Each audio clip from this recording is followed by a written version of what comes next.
was able to go about 2 years ago to build a hangar for the church, just a cement, metal structure. And then before the rain started, they bricked it all in.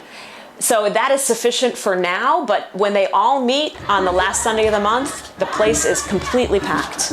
We were there at the end of the month in May, and we had to move all the benches outside because it was just too crowded. You could not even fit another person in there, even if you're already all squished.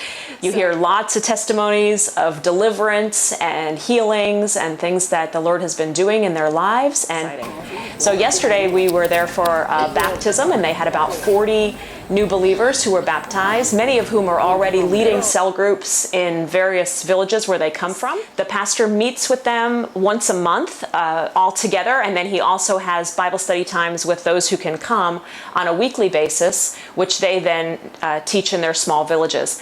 But we want to be more involved in training the leaders and encouraging them as they start churches in small cell groups. First believers in Siferaso are of the Senufo people group. There's quite a few Senufo dialects in that area of the Kenadugu, but it is a very, very traditionally resistant area. And it's really exciting to see these Senufo people come to the Lord. When we were there yesterday for church, it is all, they speak in Jula because that's the main language that is understood between all the people groups, but then they translate everything into the Senufo language.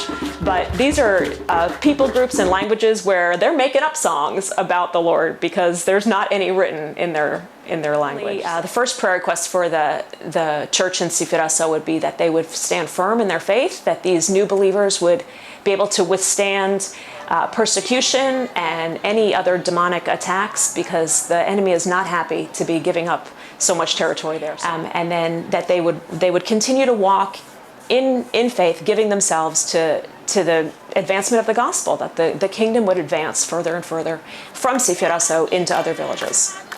Yeah, Siferaso is just an exciting place to go because